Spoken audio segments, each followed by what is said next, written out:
आपण आलो आता शेतातून घरी. पण आता काय झालेलं, दुपार आली 2 वाजता लाईट आपल्याकडे. आणि परत आपण थोडं फ्रेश झालो. आता चहा घेतली आणि चहा घेतल्यानंतर आता आपल्याला परत शेतात जायचं आहे, कारण आपलं चालू आहे उसाला पाणी. आता रात्रीची लाईट आहे. मग आपण शासनाला शेतकरी मस्त ओरडू राहिले की बाबा दिवसाची लाईट द्या, दिवसाची लाईट द्या. पण शासन काही द्यायला तयार नाही, आहे की नाही. म्हणजे त्यांना शेतकरीची गरज नसल्याने ते वागतात शेतकऱ्याला. एक तर सोयीचे शेतात जायला रस्ते नाही. दुसरी गोष्ट की रात्री लाईट देतात. आता रात्री तुम्हाला दाखवतो मी आता शेतामध्ये काय परिस्थिती राहते. कारण जनावरांची भीती आहे, बिबट्याची आहे, डुकराची आहे, साप, इचू, काटा याची सगळीची भीती वाटते. शेतकरी म्हणजे आपण शेतकरी म्हणजे आपला बी जीवच आहे ना, का आपल्याला शेतकऱ्याला जीवच नाही. म्हणजे अशी परिस्थिती मित्रांनो. तर चला तुम्हाला शेतात गेले दाखवतो बाकीचं. हे बघा मित्रांनो, आपण आलो आता शेतामध्ये. आता हे आपल्या इकडे दुरीचा ऊस आहे. म्हणजे आपण बियाणं दिलं ते जूनमध्ये लावला होता, तर ते तुटून गेलं बियाण्याला. आणि ही लागवड आहे मित्रांनो. आता त्याच्यामध्ये काय झालं, थोडं गवत जादा झालं, पण आपण तणनाशक मारलं त्याच्यामुळे ते जळून गेलं. आता आपली इथं पाणी चालू आहे बघा. आता आपण बघू साऱ्या भरल्या का नाही भरल्या. तर रात्री असं शेतकऱ्याचं मरण आहे बघा. म्हणजे यांना दिवसा लाईट देता येईना आणि सौर ऊर्जाला सबसिडी देऊ राहिले. त्याच्यापेक्षा दिवसात लाईट दिली असती तर काय फरक पडतो, आहे की नाही. पण आता यांच्या मेवण्याच्या पाहुण्या रावळ्याच्या कंपन्या असत्या ना, ते कसं तरी खपायचे ना शेतकऱ्याच्या याच्यावर. आणि शेतकऱ्याला खायला भरपूर निघलेले. व्यापारी खातोय, दुकानदार खातात. म्हणजे इतकं बेकार परिस्थिती आहे मित्रांनो. की भरले आपल्या साऱ्या. म्हणजे 5 साऱ्याला पाणी होतं आपलं, 5 भरले. आता आपण उजूक 5 साऱ्याला बदलू. तुम्हाला दाखवतो कसं आहे ती. तिकडे 3 होत्या, इकडे 2 आहे. या काड्याच्या 2 होत्या, ते पहा इकडे 2 होत्या. आता ही थोडी बाकी आहे, ही अजून भरली नाही, पण ही भरलेली आहे. आता हिच्यातलं पाणी तिकडे रिटर्न येऊ राहिलं आहे, त्यामुळं हे भरून जाते. हे बघा असं असं रिटर्न येऊ राहिलं पाणी. कारण जादा जर झालं सरीला पाणी ते ह्या सरीतून ह्या सरीत आलं पाहिजे, अशी आपण सोय करून ठेवली. आता रात्री इतकं भयानक परिस्थिती असते. म्हणजे तुम्हाला सांगतो, आता हे बघा असं जर बघितलं ना तर सगळा अंधकार आहे की नाही. म्हणजे एकदम भयानक परिस्थिती. आता इकडं बिबट्याचे वावर जादा आहे, बिबट्या पण सुटेली आणि त्याच्यात डुकरं पण आहे आमच्याकडं. म्हणजे असे भयानक घातक प्राणी असताना पण आपल्याला शेतकऱ्याला नाविलाज आहे की नाही. शेतकऱ्याला जीवावर उद्धार होऊन शेती करावं लागते. आणि आपण कृषीप्रधान देशातले शेतकरी मित्र आहोत. आणि शासनाला आपण बऱ्याचशा वेळेस विनंती केलेली आहे शेतकऱ्यांना की बाबा आम्हाला दिवसा 8 तास लाईट देता, तुम्ही जशी रात्री देता ना तशी आम्हाला दिवसा द्या. काय होतं, रातभर आपण शेतामध्ये आपले लेकरं बाळा राहतात घरी. म्हणजे दिवसभर आपले काही ना काही उद्योग चालू राहते. परत रात्री पाण्यामुळं शेतात यायचं. आता तुम्हाला सांगतो, आज दिवसभर ह्या ऊसाला खत टाकलं. परत अजून एक काम आहे मित्रांनो, की आपल्याला मोसंबीला युरिया सोडायचा आहे. म्हणजे मोसंबीची गळ नाही व्हावं म्हणून मोसंबीला युरिया सोडायचा आहे. मी मोसंबी बी दाखवीन तुम्हाला, आणि ते कसं सोडायचं आहे ते पण दाखवतो. कारण आता आपल्याला ते युरिया सोडायचं आहे. पहिलं ऊसाचं पाणी बदलू आता, कारण हे भरलेले जे सारे आहे यांना पहिलं बंद करू आणि नंतर दुसऱ्या साऱ्याला पाणी देऊ. आता हे तण जे झालं ना मित्रांनो, आपला छोटासा ॲक्सिडेंट झाला होता, त्याच्यामुळे एवढं तण झालं होतं. पण ते जळलं समजा. हे बघा वाळलेले, त्याच्यामुळं काही अडचण नाही आली. औषध चांगलं मिळालं होतं आपल्याला आणि तण पण जळून गेलं. आता इकडं आपण जी फॅसिलिटी केलेली मित्रांनो, तर हे 20 mm नळ्या आहे बघा, आणि 3 इंची पाईप आहे. याला आपण असे 20 mm नळ्या काढले आणि त्याला ते पाणी चालू आहे. आता काही भरल्यामुळं आपण बंद केलं ते. इकडे चालू आहे काही.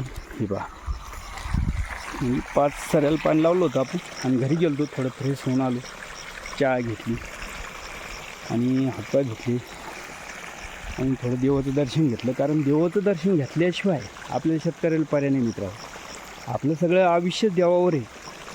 आता रात्री आपलं कोण संरक्षण करणार आहे देवाशिवाय, आहे की नाही. आपण झोप आली तर पुढे बी झोपतो, बांधर झोपतो, शेतात झोपतो, इचुकाटीचं भेव असताना आपल्याला दिवसभर दमलेलं राहतो. त्याच्यामुळे झोपावी लागते आणि झोपतं बी. पण आपलं संरक्षण करणारं खरं वरसाचे, नाही तर कोणी आपलं नाही शेतकऱ्याचं. म्हणजे एवढा अन्नदाता आहे शेतकरी की सगळ्याला अन्न पुरवितो, पण त्या शेतकऱ्याची काळजी घेणारं कोण नाही मित्रांनो. चल ठीक आहे, आता मी काय करतो, नळ्या बंद करतो. तुम्हाला परत मोसंब्याला आपल्याला युरिया सोडायचा आहे, तो कसं सोडायचा आहे ते पण तुम्हाला दाखवतो. चला ठीक आहे, पहिलं मी नळ्या बंद करून घेतो. हे आपला काळ्या बी आला मित्रांनो. कुठे गेला काळ्या? तो पहा आपला काळ्या कुत्रा आहे, पण लय हुशार आहे मित्रांनो. रातभर आपल्यासोबत राहतं, जिथं बेरं देईन तिथं येतं पाहतं. म्हणजे कुत्री जे प्राणी ना, कुत्रे खूप इमानदार राहतात, खाल्लेल्या मिठाला जागतात. इतके इमानदार प्राणी मित्रांनो आपल्यासोबत राहते. आता हे आपलं दुरीचं विषय याचं भिजणं झालेलं आहे. आणि मी तुम्हाला काय सांगितलं होतं की आपल्याला युरिया सोडायचा आहे. हे बघा, या टाकी आता 200 लिटरची ड्रँग आहे, त्याच्यामध्ये युरिया आहे आणि हे आपलं फिल्टर आहे. आता इथं हिंचुरी आहे. आता हिंचुरीची साय आहे ना, आपल्याला नळीची साय आहे ना, इकडे युरिया सोडायचं आहे. आणि हे आपलं हत्यार याच्यासाठी मित्रांनो का सोबत लागत आहे. कारण आपल्या तेवढी मनगटात दम आहे ना शेतकऱ्याच्या, की बाबा कोणी आलं बी समोर तर आपण लढायची बी ताकद ठेवायची. काय भरोसा नाही, मग जाणीर असेल, प्राणी असेल, कोणीही असेल, जर आपल्या जीवावर बेतलं तर कमीत कमी आपण बी त्याला संपल्याशिवाय राहायचं नाही. म्हणजे हे काम आपण करायचं. त्यासाठी आपल्याजवळ क्वायता आहे मुख्य प्राण्याच्या याच्यापासून वाचण्यासाठी. आणि आता आपल्याला युरिया सोडायचा म्हणजे अजून 1 तास आपल्याला शेतात थांबणं आहे. 10ला लाईट जाते मित्रांनो, 10 वाजता लाईट जाते. आपल्या 2 मोटर चालू आहे. तिकडची मोटर तुम्हाला दाखवली मी, आणि ही मोटर मोसंबीला ड्रिपला चालू आहे. ती मोसंबी बी दाखवीन मी तुम्हाला. तर ती इतक्या लांबून तुम्हाला दिसणार नाही अंधारात, पण आता तिकडे गेले दाखवतो. आणि आता आपल्याला याला चालू करायचं. तर ठीक आहे, मी आता पहिलं युरिया सोडायला चालू करतो, नंतर तुम्हाला मोसंब्या दाखवतो. चला. आणि आपण सोडायला सुरुवात केली मित्रांनो. हे बघा, नळीला एवढं कमी झालं आत्ता, तरी याला आपल्याला अर्धा पाऊण तास लागणार आहे पुरा 200 लिटरचा ड्रॅम खाली व्हायला.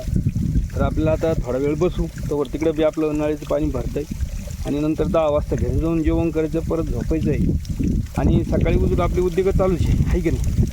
तर तुम्हाला आता दाखवतो खाली जाऊन मोसंब्याला पुढं चालू येते. तर ठीक आहे, चला मोसंब्याचं तिकडे जाऊन बघू.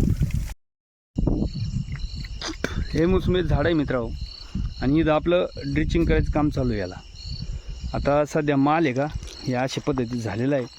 हे बघा, हे अशा पद्धतीचे आहे की थोड्या. आणि तुम्हाला दिसला की नाही कोणा अंधारात, तुम्हाला उजेडात पण दाखवीन माझी पुरी शेती. आणि आपला काळ्या बघा पाणी पितोय, त्याची भाकर नेली मांजरीनं पळून. काय अवघड काम आहे, त्याला भाकर टाकली, ती मागे हिंडलं, ती भाकर गेली मांजर घेऊन. आधी एक रान मांजर आहे, ती सोकलेली दिसती. गाडीला पिशी लटकेली होती ह्या गाडीला, ह्या गाडीवर चढून तिनं भाकर नेली मित्रांनो. आता याला उजूक भाकर आण नाही आपल्याला, कारण लाईट हे 10 वाजेपर्यंत नळ्याला पाणी लावतो, याला उजूक भाकर घेऊन येतो. आता ते औषध ती युरिया संपूस तर आपल्याला हालता नाही यायचं, कारण ते संपलं का त्याला बंद करू, परत टाकी भरून ठेवायची आपल्याला उद्या तर नाशिक मारायसाठी. तर चला आता काय करू, नळ्या पाहिल्या बदलून घेऊ, भरले का काय पाहू. पण मित्रांनो, आपलं जे बळीराजा ब्लॉग चॅनल आहे तर याला जरूर सबस्क्रायबर करा, आणि एक शेतकरी म्हणून शेतकऱ्याला सपोर्ट करा मित्रांनो. कारण मी स्वतः शेतकरी आहे आणि स्वतः शेती करतो.